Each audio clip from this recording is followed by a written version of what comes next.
Hi, everybody. My name is RLombardino, and this is Translation Confessional. Setting boundaries.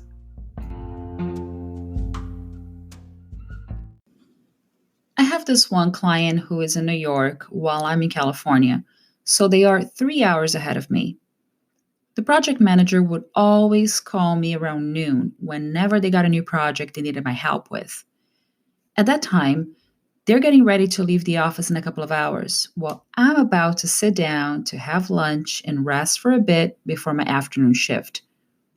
I've always been very responsive when clients send me an email, but answering the phone is something that I only do when I'm in the office, even though my office is inside my house a few steps away from the kitchen.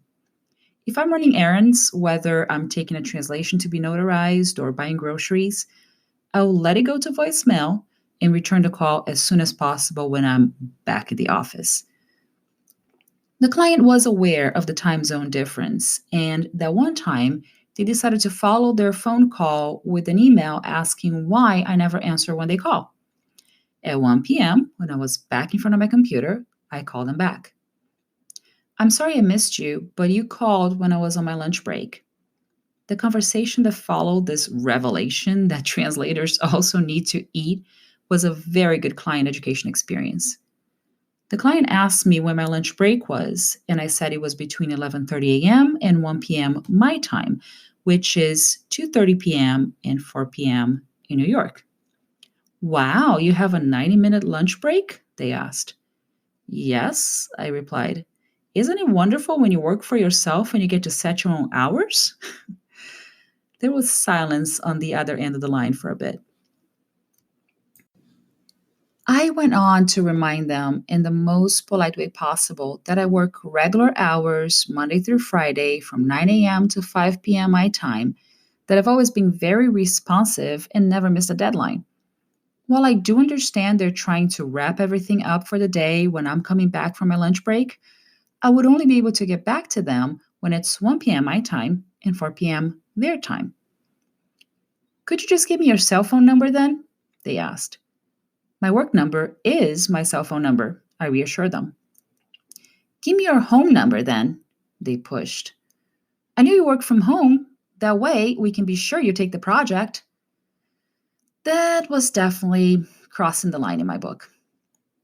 I took a deep breath and said, "Your projects are always short and sweet, mostly press releases, right up my alley because of my background in journalism. As you know, I usually deliver the translation within a couple of hours from accepting it because I can easily fit your requests into my schedule.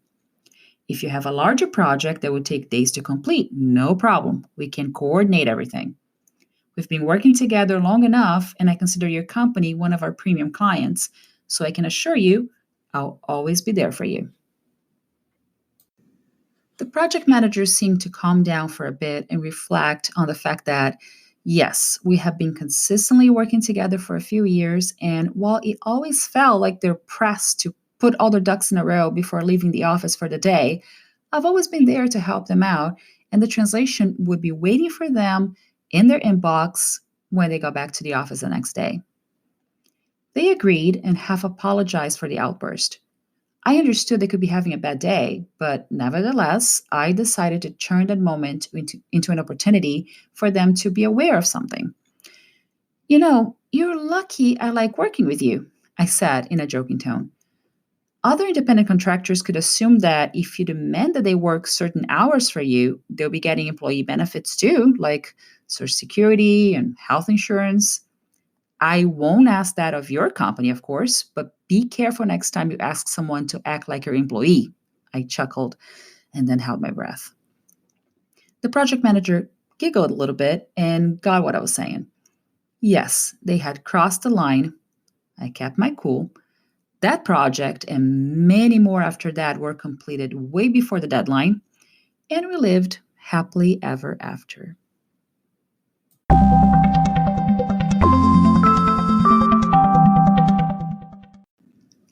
Send me an email at rlombardino@wordawareness.com or leave a voice message on my Anchor page. If I get enough feedback and voice messages, I can go back to the subject and post a special podcast episode with everyone's opinion on this very same theme. By the way, my Anchor page is anchor.fm/translation-confessional. I look forward to hearing from you. Stay tuned for weekly episodes and subscribe to Translation Confessional through your favorite podcast app.